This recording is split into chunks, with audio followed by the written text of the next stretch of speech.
నమస్తే, నేను Radhika. Welcome to health plus. ఇవాళ హెల్త్ ప్లస్ లో ఆక్యుపంక్చర్ అంటే ఏంటి, ఆక్యుపంక్చర్ ఎవరికి చేస్తారు, ఆక్యుపంక్చర్ అసలు ఎలా చేస్తారు మొదలైన విషయాలు తెలియజేయడానికి మనతో పాటు ఉన్నారు Akshar wellness centre acupuncturist Indumathi గారు. వారిని అడిగి ఆక్యుపంక్చర్ గురించి మరిన్ని వివరాలు తెలుసుకుందాం. ఇందుమతి గారు నమస్తే అండి. నమస్తే. రైట్ అండి, ఈ వారం మనం డిస్కస్ చేయబోయే టాపిక్ ఆక్యుపంక్చర్ గురించి.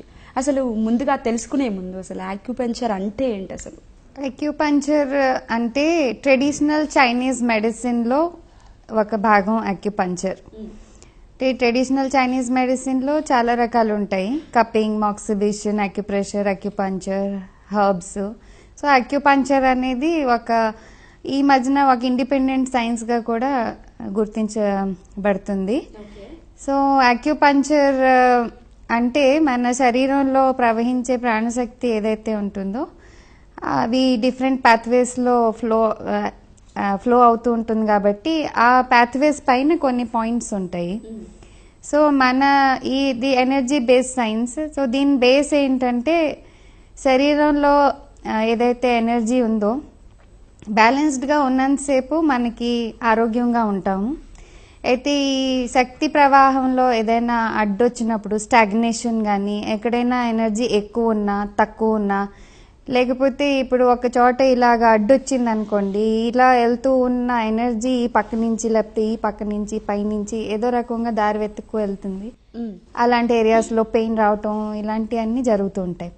సో అక్యుపంక్చర్ సైన్స్ లో ఏంటంటే ఫస్ట్ ఒక పేషెంట్ వచ్చినప్పుడు అతనికి ఎనర్జీలో ఎక్కడ ఇంబ్యాలెన్స్ జరిగింది, అసలు ఎక్కువైందా తక్కువైందా, లేకపోతే ఏమైనా అడ్డు ఉందా, స్టాగ్నేషన్ ఉందా, అవన్నీ ముందు డయాగ్నోస్ చేసుకున్నాక దాన్ని మళ్ళీ బ్యాలెన్స్ చేసే విధానం అన్నమాట ఇది. ఓకే అండి, ఆక్యుపంక్చర్ అంటే చెప్పారు. సో ఈ విధానం ఎక్కడి నుంచి తీసుకోబడింది, మన ఇండియాలోనేదా లేకపోతే అసలు ఎక్కడ పుట్టింది ఆక్యుపంక్చర్ అనేది? అంటే అక్యుపంక్చర్ అనేది చైనాలోనే ఒరిజినేట్ అయ్యింది, అక్కడ దాన్ని పాపులరైజ్ చేశారు. అయితే దీని ఒరిజిన్ ఇండియాలో ఉంది అంటారు. మర్మా థెరపీ నుంచే ఈ అక్యుపంక్చర్ అనేది వాళ్ళు ఇన్వెంట్ చేశారు అని చెప్పి. సో ఏదైనప్పటికీ అక్యుపంక్చర్ అనే పేరుతో చేసే ట్రీట్మెంట్ మటుకు చైనీస్లో ఒరిజినేటెడ్ అండ్ అక్కడి నుంచే మొత్తం వరల్డ్ అంతా డెవలప్ అయింది. రైట్ అండి, ఇది శాస్త్రీయమైనదేనా? అసలు దీని గురించి ఏం చెప్తారు?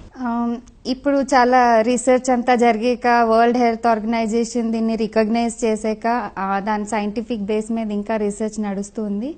సో ఒక 200 రకాలు రోగాలు దీంతో నయం అవుతాయని వరల్డ్ హెల్త్ ఆర్గనైజేషన్ దాన్ని సర్టిఫై చేసింది. ఓకే. సో ఇప్పుడు ముందు చాలా మంది వెస్టర్న్ డాక్టర్స్ దీన్ని ప్లాసిబో అని చెప్పి, అంబక్ అని చెప్పి తీసి పడేసేవారు. కానీ ఇప్పుడు అలా కాదు, సైన్స్ చాలా డెవలప్ అయిపోయింది. సో ఒక నీడిల్ పెట్టే ముందు శరీరం ఎలా ఉంది, ఆ నీడిల్ పెట్టినాక ఎనర్జీలో ఏం మార్పు వచ్చింది అనేది కొన్ని కెమెరాస్ కూడా ఇప్పుడు వచ్చినాయి ఆ ఎనర్జీని పిక్చర్ తీసేవి. సో అలాంటివి కూడా చేసి చూసి ఆ రీసెర్చ్ బేస్ మీద ఇప్పుడు వాళ్ళు చాలా మటుకు రిజల్ట్స్ ఓరియంటెడ్ ట్రీట్మెంట్ ఇది అని చెప్పి అన్ని వరల్డ్ అంతా కూడా గుర్తింపబడింది. ఇది ఒక సైన్స్ అని కూడా యాక్సెప్టెన్స్ చాలా మటుకు వచ్చింది. రైట్ అండి, ఇందాక అన్నారు మీరు ఈ ఆక్యుపంక్చర్ వల్ల 200 రోగాలు నయం అవుతాయని WHO గుర్తింపు ఇచ్చింది అని చెప్పేసి. సో జనరల్ గా మనం ఇక్కడ చూస్తున్నటువంటి వ్యాధులకు సంబంధించి ఏ వ్యాధులు ఆక్యుపంక్చర్ ద్వారా క్యూర్ చేసుకోవచ్చు? అక్యుపంక్చర్ అనేది ఒక సైన్స్. ఇప్పుడు ఆయుర్వేదం అనేది ఎలా ఒక సైన్స్, హోమియోపతి అనేది ఎలా ఒక సైన్స్, అలా అక్యుపంక్చర్ కూడా ఒక సైన్స్. సో ఎటువంటి రోగం వచ్చినా మనం అక్యుపంక్చర్ ద్వారా దానికి ఎంతో కొంత బెనిఫిట్ చేయొచ్చు. చాలా రోగాలు క్యూర్ చేయొచ్చు, కొన్ని రోగాలు క్యూర్ కాని రోగాల్లో రిలీఫ్ కూడా ఇవ్వచ్చు. సో అంటే ఒక ఏరియా అని చెప్పలేము. గైనకాలజికల్ ప్రాబ్లమ్స్, తర్వాత respiratory problems, digestive disorders, urinogenital problems, ఇలాగా చాలా రకాల ప్రాబ్లమ్స్ లో మనం దీని అక్యుపంక్చర్ ద్వారా ట్రీట్ చేయొచ్చు. అయితే కొన్నిటిలో 100% క్యూర్ రాకపోయినప్పటికీ వాళ్ళకి చాలా మటుకు వాళ్ళ సఫరింగ్ ని మనం తగ్గించవచ్చు. ఓకే, కొన్నిటికి 100% క్యూర్ లభిస్తుంది అంటారు. లభిస్తుంది. రైట్ అండి. జనరల్ గా ఎలా చేస్తారు ఈ ఆక్యుపంచర్ అంటే ఒకసారి దాని గురించి కూడా. అక్యుపంచర్ అనేది మనకి నీడిల్స్ ఉంటాయి, స్టెయిన్లెస్ స్టీల్ నీడిల్స్ ఉంటాయి, చాలా థిన్ నీడిల్స్ అనేసరికి చాలా మంది భయపడతారు, అమ్మో సూదులతో గుచ్చి వైద్యం ఏంటి అని చెప్పి. కాకపోతే ఇవి ఇంజెక్షన్ సిరింజ్ ఎలాగా ఉంటుందో దానికి 20 times థిన్నర్ ఉంటుంది మన అక్యుపంచర్ నీడిల్. సో అది పెట్టినప్పుడు చాలా ఏరియాస్ లో అసలు ప్రిక్ చేసినట్టు కూడా తెలియదు, కండ ఉన్న కాడైతే అసలు పెయిన్ తెలీదు. కొన్ని చోట్ల ఎక్కడైతే ఫ్లెష్ తక్కువ ఉంటుందో అక్కడ ప్రిక్ అనేది జస్ట్ యాంట్ బైట్, ఒక చీమ కుట్టినట్టు అనిపిస్తుంది.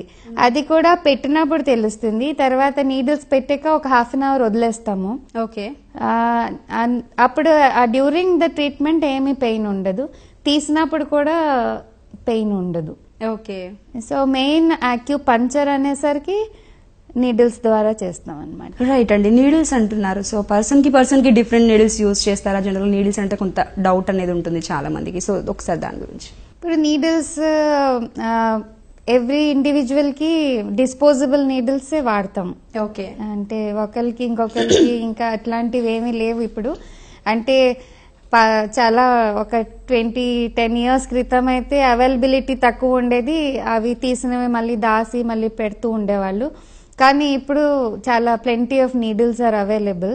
సో అలాగా అవసరం ఉండట్లేదు, ఏ పేషెంట్ కి వాడింది అప్పుడే డిస్పోజ్ చేసేస్తాము. రైట్ అండి. ఏమైనా పెయిన్ఫుల్ గా ఉంటుందా? ఇందాక మీరు చెప్పారు పెట్టేటప్పుడు కొంత పెయిన్ఫుల్ గా ఉంటుందంటే అది బేరబులేనా, ఎలా చెప్తారు మరోసారి? పెయిన్ అనేది అంటే మనకి ఏదైనా బాడీలో ఇన్సర్ట్ చేసినప్పుడు దట్స్ అ ఫీలింగ్. అంటే పెయిన్ అంటే we cannot call it exactly pain అనమాట. ఇట్స్ జస్ట్ అ ప్రిక్, అది మనం ఫీల్ అవుతాం, ఓకే ఒక నీడిల్ లోనికి వెళ్ళింది అని చెప్పి. అయితే కొంతమంది అసలు వాళ్ళకి పెయిన్ అనేది ఫీల్ అవ్వరు. కొంతమంది భయంతో ముందే నీడిల్ పెట్టక ముందే కొంచెం భయపడుతూ ఉంటారు, పెట్టినప్పుడు వాళ్ళకి తెలియదు కూడా అని పెట్టినట్టు, పెట్టేశారా అని అడుగుతారు. కొన్ని ఏరియాస్ లోనే కొంచెం ప్రిక్ అనేది తెలుస్తుంది. హెల్త్ ప్లస్ లో ఇప్పుడు ఒక చిన్న బ్రేక్ తీసుకుందాం.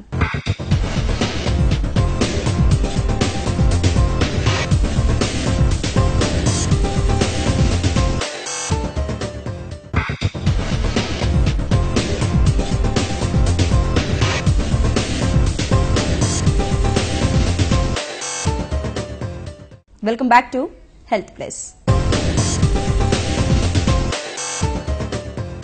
సో జనరల్గా ఒక పేషెంట్ మీ దగ్గరకు వచ్చినప్పుడు అంటే ఆ పర్సన్ ఏజ్డ్ కావచ్చు, మిడిల్ ఏజ్ కావచ్చు, జూనియర్ కావచ్చు, సో ఎలాంటి ఇన్వెస్టిగేషన్స్ ద్వారా డిసైడ్ చేస్తారు ఈ పర్సన్కి ఆక్యుపంచర్ అవసరము అని? అంటే ఒక పర్సన్ మన దగ్గరికి వచ్చినప్పుడు వాళ్ళు ఏదో ఒక సఫరింగ్ ఉండి వస్తారు. సో అంటే ప్రతి సైన్స్కి ఒక లిమిటేషన్ ఉంటుంది. సో మా సైన్స్కి ఏ ప్రాబ్లమ్స్ మేము చేయగలుగుతామో అది ముందు చూసుకొని, అయితే దాన్ని బట్టి వాళ్ళు ఆల్రెడీ మా దగ్గరికి వచ్చిన వాళ్ళు మెడికల్ రిపోర్ట్స్ అవన్నీ పట్టుకునే వస్తారు. ఇప్పుడు డయాబెటీస్ ఉన్నదనుకోండి, వాళ్ళ రిపోర్ట్స్ పట్టుకొని వస్తారు, మాకు షుగర్ డయాగ్నోజ్ అయింది, ట్రీట్మెంట్ కావాలి అని. సో ఆ వెస్టర్న్ డయాగ్నోసిస్ ఏది ఉందో దాన్ని హెల్ప్ తీసుకొని మా పద్ధతిలో, ట్రెడిషనల్ పద్ధతిలో పల్స్ చెక్ చేసి, నాలిక చూసి, వాళ్ళ ఏదైతే మన లోన బాడీలో ప్రాబ్లం ఉందో దాన్ని బట్టి ఆ రిఫ్లెక్షన్ అనేది ఫేస్లో కూడా కనిపిస్తూ ఉంటుంది. ఈవెన్ మన గోళ్ళతో కూడా మనకేం ప్రాబ్లమ్స్ ఉన్నాయనేది డయాగ్నోస్ చేయవచ్చు. తర్వాత చెవిలో కూడా చూసి చెప్పొచ్చు ఈ ప్రాబ్లం ఉంది వాళ్ళకి అని చెప్పి. జనరలీ కొంతమంది పేషెంట్స్ ఒక ప్రాబ్లంతో వస్తారు మాకు బ్యాగ్ అని చెప్పి, కానీ మా డయాగ్నోసిస్లో వాళ్ళకి ఇంకా రిలేటెడ్ ప్రాబ్లమ్స్ ఏమున్నాయో అవి కూడా మేము చెప్తాం అనమాట, ఇది మీకు ఉంది అని చెప్పి. సో ఈ ట్రెడిషనల్ పద్ధతిలో మొత్తం ఇవన్నీ మేము ఇంక్లూడ్ చేస్తాం. పల్స్, టంగ్ డయాగ్నోసిస్, తర్వాత నెయిల్స్ చూస్తాము, వాళ్ళ బాడీ ఓడోర్ ఏ రకం స్మెల్ వస్తుంది అది కూడా, తర్వాత వాళ్ళ అంటే స్టూల్స్ ఎలా ఉంటున్నాయి అనేది వాళ్ళని క్వశ్చన్ అడుగుతాము, అంటే వాళ్ళ యూరిన్ ఎలా ఉంది ఇవన్నీ అడిగి మొత్తం అన్నిటిని కంబైన్ చేసుకుని వాళ్ళ ఏ ప్యాటర్న్ డిస్టర్బ్ అయ్యిందనేది ఒక కన్క్లూజన్కి వస్తామన్నమాట. సో వాళ్ళ బాడీ కాన్స్టిట్యూషన్ ఏంటి, అంటే బయట ఎలాగ వాతావరణం ఉంటుందో మన శరీరంలో కూడా ఒక వాతావరణం అనేది ఉంటుంది. ఇప్పుడు బయట ఎలా పంచభూతాలు ఉన్నాయో మన శరీరంలో కూడా పంచభూతాలు ఉంటాయి. సో ఎక్స్టర్నల్ క్లైమేట్ లాగా ఇంటర్నల్ క్లైమేట్, కొంతమందికి వేడి తత్వం ఉంటుంది, కొంతమందికి చలి ఎక్కువ పుడుతుంది. అలాగా వాళ్ళని చాలా ఎక్కువ క్వశ్చన్స్ అడగాలి మేము, దాన్ని బట్టి మేము డిసైడ్ అవసరం ఉంటుంది, చాలా అవసరం ఉంటుంది. సో ఇప్పుడు ఎలాగా మనకి బయట నీళ్ళు ఎక్కువైపోయి వరద వచ్చేస్తే ఎట్లా కొన్ని రోగాలు వస్తాయి, కొన్ని ప్రాబ్లమ్స్ వస్తాయి. అట్లానే బాడీలో కూడా వాటర్ ఎలిమెంట్ ఎక్కువైంది అనుకోండి, దానికి సంబంధించిన కొన్ని ప్రాబ్లమ్స్ ఉంటాయి.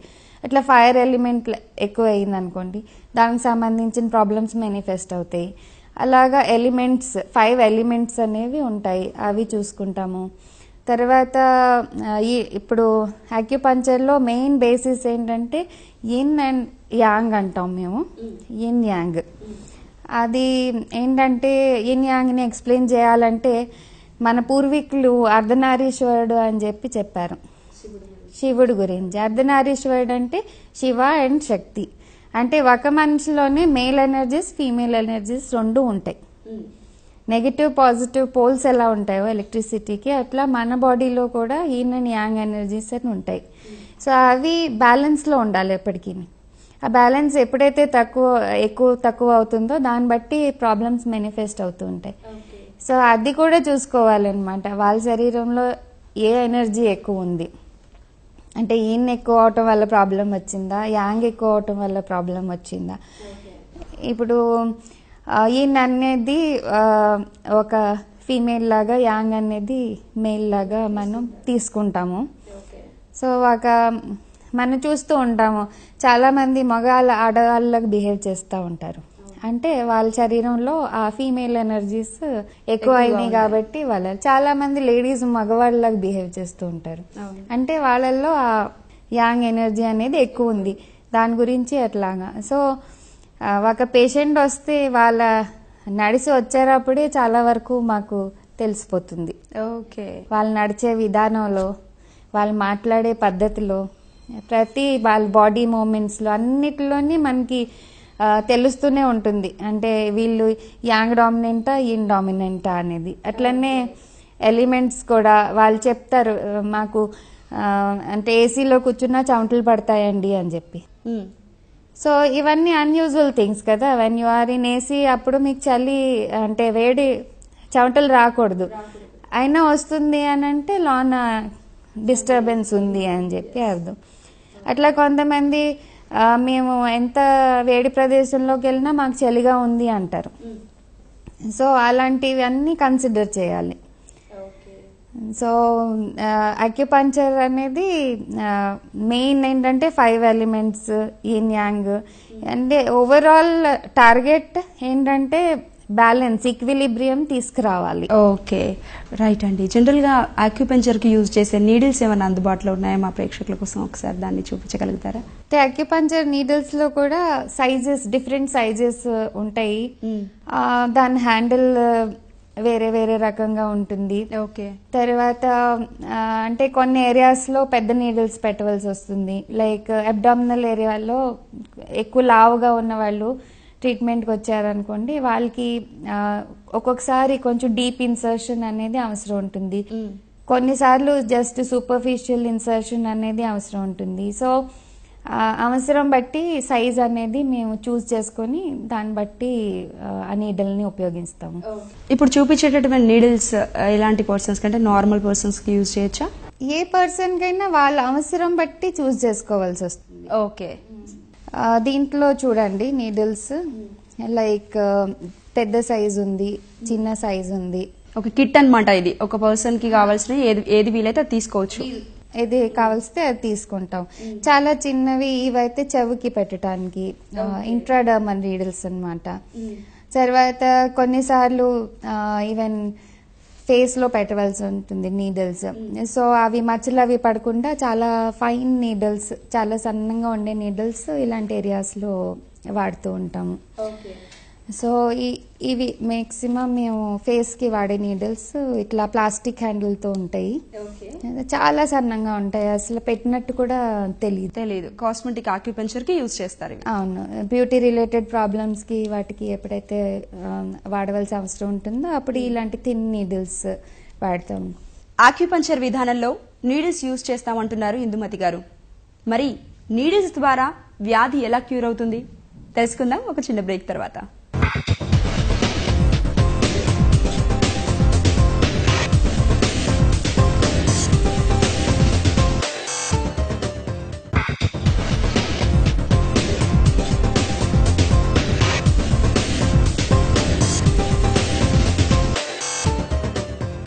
Welcome back to health plus. Right అండి, మీరు ఆక్యుపంచర్ అంటున్నారు, నీడిల్స్ అంటున్నారు. సో ఒక పర్సన్ బ్యాక్ పెయిన్ తో వచ్చారనుకోండి, ఫర్ ఎగ్జాంపుల్ ఆక్యుపంచర్ లో క్యూర్ చేయొచ్చా బ్యాక్ పెయిన్ ని? సో ఈ నీడిల్స్ కి ఈ వ్యాధి తగ్గడం అనేది ఎలా పాసిబుల్ అవుతుంది? ఒకసారి సింక్ అవ్వట్లేదు మాకు, ఒకసారి మీ మాటల్లో చెప్తే. ఇప్పుడు నేను ఏదైతే ఎక్స్ప్లెయిన్ చేశానో ఎక్స్టర్నల్ క్లైమేట్ లాగా ఇంటర్నల్ క్లైమేట్ ఉంటుంది అని చెప్పాను. అట్లానే ఒక్కోసారి ఎనర్జీ స్టాగ్నేట్ అవుతుంది అని చెప్పాను. అలాగే కొన్నిసార్లు ఎక్సెస్ అవుతుంది, కొన్నిసార్లు డెఫిషియెంట్ అవుతుంది.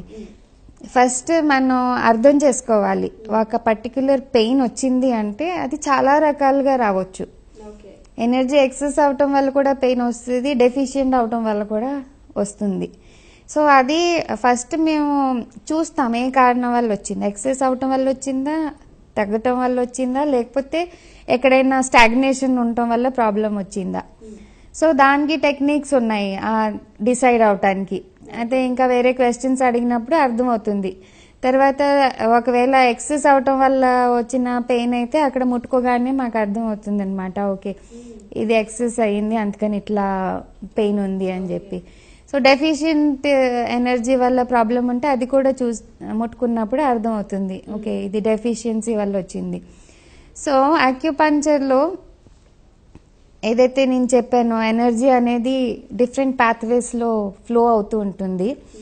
సో దాంట్లో మొత్తం శరీరంలో మొత్తం 14 మెరిడియన్స్ ఉన్నాయి.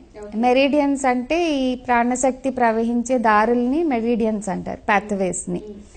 సో అది మొత్తం 12 ఆర్గాన్స్ కి 12 మెరిడియన్స్, ఒక 2 ఇండిపెండెంట్ మెరిడియన్స్ ఉంటాయి. ఓకే. సో ఇప్పుడు ఆర్గాన్స్ కి రిలేటెడ్ ఏంటంటే లంగ్ ఆర్గాన్ ఉందనుకోండి, దానికి ఒక meridian, liver meridian, spleen meridian, ఇట్లాగా 12 మేజర్ ఆర్గాన్. ఒక 2 అయితే పెరికార్డియం మెరిడియన్ అంటారు. అది పెరికార్డియం అనేది హార్ట్ కి చుట్టూ ఉన్న కవచం లాంటిది. ట్రిపుల్ వార్మర్ అనేది అది కూడా ఆర్గాన్ కాదు, అది ఒక మెకానిజం. అదర్ దెన్ దాట్ ఏదైతే 10 ఆర్గాన్స్ ఉన్నాయో దాంట్లో కూడా మళ్ళీ సాలిడ్ ఆర్గాన్స్, హాలో ఆర్గాన్స్ అని ఉంటాయి. సో దాన్ని బట్టి ఆ మెరిడియన్స్ ఏవైతే ఉన్నాయో దాన్ని బట్టి ట్రీట్మెంట్ అనేది ఎక్కడ ఏ మెరిడియన్ లో ప్రాబ్లం వచ్చింది అనేది చూసుకోవాలి. ఓకే. సో కొన్ని మెరిడియన్స్ కింద పాదాల్లో స్టార్ట్ అయ్యి పైకి వస్తాయి, కొన్ని పైన స్టార్ట్ అయ్యి కిందకి వెళ్తాయి. సో ఇప్పుడు డయాగ్నోస్ చేసినప్పుడు ఏ మెరిడియన్ డిస్టర్బ్ అయింది. సో మేము లంగ్ ఎనర్జీ అన్నప్పుడు మా లంగ్స్ బాగానే ఉన్నాయండి అంటారు. అయితే లంగ్ అనేది ఇండిపెండెంట్ గా ఒక ఆర్గానే కాదు, మళ్ళీ ఒక దానికి సంబంధించిన టిష్యూ ఉంటుంది, కలర్ ఉంటుంది, అలాగే చాలా రకాలు ఉంటాయి. ఇప్పుడు స్కిన్ ప్రాబ్లమ్స్ వచ్చింది అనుకోండి, మా సైన్స్ లో మేము చెప్పేది ఏంటంటే ఇది లంగ్ ఎనర్జీ డిస్టర్బ్ అయింది అని చెప్పి. సో లంగ్ ఎనర్జీ అన్నప్పుడు ఫిజికల్ లంగ్ కాదు, దానికి సంబంధించిన టిష్యూ అన్నమాట. ఓకే. సో మేము ట్రీట్ చేసేది ఆ ఎనర్జీ లైన్ ఏదైతే లైన్స్ ఉన్నాయో దాని బేస్ మీద. సో ఇలాగా ఇక్కడ కింద నుంచి ఇలా ఒక లైన్ వెళ్తుంది అనుకోండి, ఆ లైన్ మీద ఈ బిందువులు ఉంటాయి, పాయింట్స్, వాటిల్ని యాక్యూ పాయింట్స్ అంటారు. ట్రీట్మెంట్ అనేది ఈ పాయింట్స్ మీద చేస్తాం. సో ప్రతి పాయింట్ కి ఒక ఫిజియాలజీ అనేది ఉంటుంది. ఇప్పుడు మీకు తలనొప్పి వచ్చింది, సో తలలో పెట్టాము సూది. సో ఆ తలకి ఈ తల భాగానికి సంబంధించి పనిచేసే పాయింట్ ఎక్కడో చేతిలో ఉండొచ్చు, కాళ్ళలో ఉండొచ్చు. ఆ నర్వ్ ఏంటని వెతికి ఆ పాయింట్ దగ్గర ఆ పాయింట్ ఏది డిస్టర్బ్ అయింది, దేని వల్ల వచ్చింది అనేది మనం తెలుసుకుని దాన్ని బట్టి పాయింట్స్ డిసైడ్ చేసి ఆ పాయింట్స్ మీద నీడిల్స్ అనేది పెట్టడం జరుగుతుంది. Right, exactly. మనం అంటూ ఉంటాం జనరల్, ఇక్కడ స్విచ్ చేస్తే అక్కడ లైట్ వెలుగుతుంది అన్నట్టు, అక్కడ లైట్ పోయిందంటే దేని వల్ల పోయింది అనేది స్విచ్ దగ్గరికి వస్తే. ఫర్ ఎగ్జాంపుల్ ఒకటి చెప్తాను, లైక్ కళ్ళు ఎర్రగా అవ్వటం. అయితే సాధారణంగా మనం వెళ్ళిపోయి ఐ స్పెషలిస్ట్ దగ్గరికి వెళ్తాం, చూపించుకుంటాం. మా ఈ అక్యుపంక్చర్ సైన్స్ లో కళ్ళు అనేది లివర్ మెరిడియన్ కి సంబంధించిన ఆర్గన్. ఓకే. ఎరుపు అనేది హీట్. ఓకే. హీట్ కి సంబంధించిన కలర్ రెడ్ అన్నమాట. సో ఇది లివర్ కి సంబంధించిన ఆర్గన్ ఐ కాబట్టి దాంట్లో రెడ్ కలర్ వచ్చినప్పుడు దాన్ని మేము ఎట్లా డయాగ్నోస్ చేసుకుంటాం అంటే లివర్ లో హీట్ పెరిగింది అని చెప్పి. ఓకే. సో లివర్ హీట్ ని తగ్గించడానికి ఆ లివర్ మెరిడియన్ మీద పాయింట్ ఉంటుంది. సో ఆ పాయింట్ లో ఒక పర్టికులర్ డైరెక్షన్ లో పెట్టాలి మళ్ళీ ఆ నీడల్ కూడా. అంటే ఆ డైరెక్షన్ వల్ల దాంట్లో తగ్గటం గానీ పెరగటం గానీ జరుగుతుంది. ఓకే.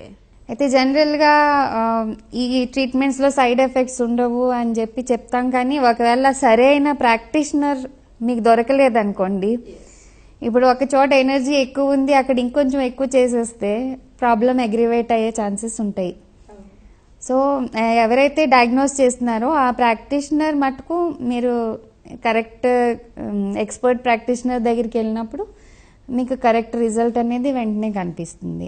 రైట్ అండి. ఈ ఆక్యుపంక్చర్ విధానం చేసేటప్పుడు అనంటే ఫుడ్ కి సంబంధించి ఏమైనా రిస్ట్రిక్షన్స్ పెడతారా, లేకపోతే నార్మల్ గా ఎలా ఉన్నా పర్వాలేదు ఆక్యుపంక్చర్ చేయించుకోవచ్చు అంటారు? ఆక్యుపంక్చర్ లో అంటే చైనీస్ వాళ్ళ ప్రకారం వాళ్ళు చెప్పేది ఏంటంటే ఏ జాగ్రఫికల్ కండిషన్ లో మనం ఉంటున్నామో ఇక్కడ పండే ఫ్రూట్స్ కానీ గ్రెయిన్స్ కానీ మనం తినాలి.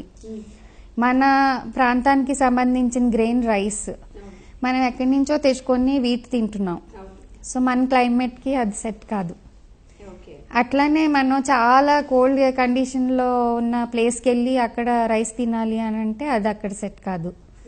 సో మనం ఉండే ప్రాంతంలో ఏవైతే పండుతున్నాయో అవి తీసుకుంటూ ఉన్నప్పుడు మనకి ప్రాబ్లం ఉండదు. రెండోది ఏంటంటే సన్సెట్ అయ్యేసరికి మనం ఫుడ్ సాలిడ్ ఫుడ్ తింటాం అనేది ఫినిష్ చేసేసుకోవాలి. చైనా వెళ్ళారంటే రెస్టారెంట్స్ అన్ని 7 కి అలా క్లోజ్ చేస్తారు, చాలా అర్లీగా క్లోజ్ చేస్తారు. ఓకే. సో వాళ్ళు 6:30 కల్లా సాలిడ్ మీల్ ఫినిష్ చేసేసుకుంటారు. ఓకే. సో మనకి కూడా పూర్వీకులు అలాగే తినేవాళ్ళు, 6:30 కల్లా తినేసి శుభ్రంగా రెస్ట్ తీసుకునేవాళ్ళు. కాకపోతే ఇప్పుడు మిడ్ నైట్ కూడా తింటున్నారు.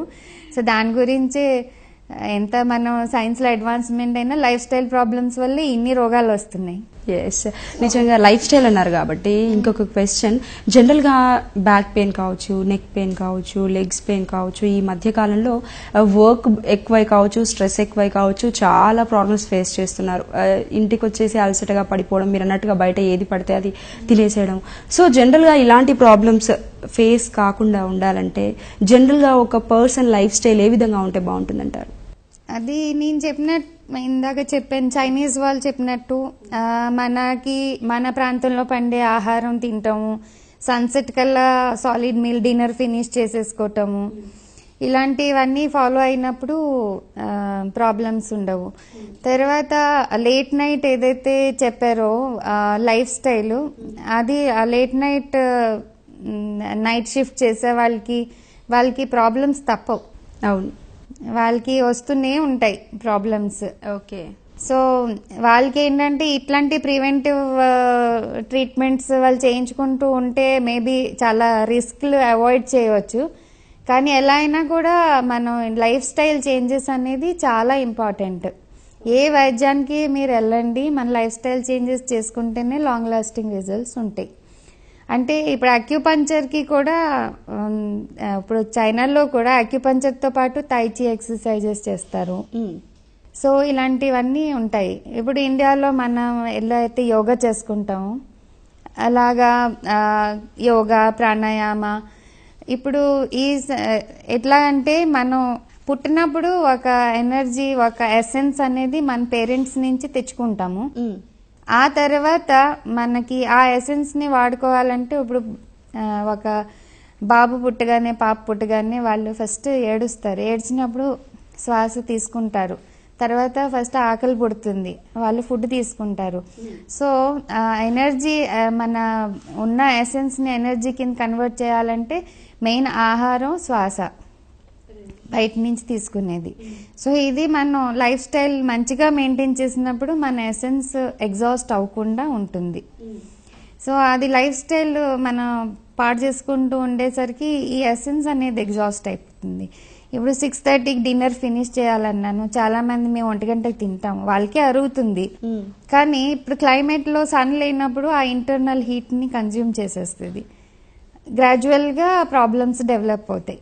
మాకు ఇప్పటి వరకు ఏమీ లేదు అని అంటే వస్తాయి తప్పకుండా ప్రాబ్లమ్స్. రైట్ ఇందుమతి గారు, ఈ వీక్ ఎపిసోడ్లో మాకు ఆక్యుపంచర్ గురించి చెప్పారు, చాలా విషయాలు చెప్పారు. సో నీడిల్స్ కూడా చూపించారు మాకు, సో మెరిడియన్ పాయింట్స్ అనేవి కూడా ఎక్స్ప్లెయిన్ చేశారు. థ్యాంక్ యూ సో మచ్ అండి ఇందుమతి గారు. Thank you. చూశారు కదా ఆక్యుపంచర్ ఏ విధంగా ఉపయోగపడుతుందో. సో ఫ్రెండ్స్, ఇది ఇవాల్టి హెల్త్ ప్లస్. మరో టాపిక్తో మళ్ళీ కలుద్దాం. చూస్తూనే ఉండండి టీ న్యూస్.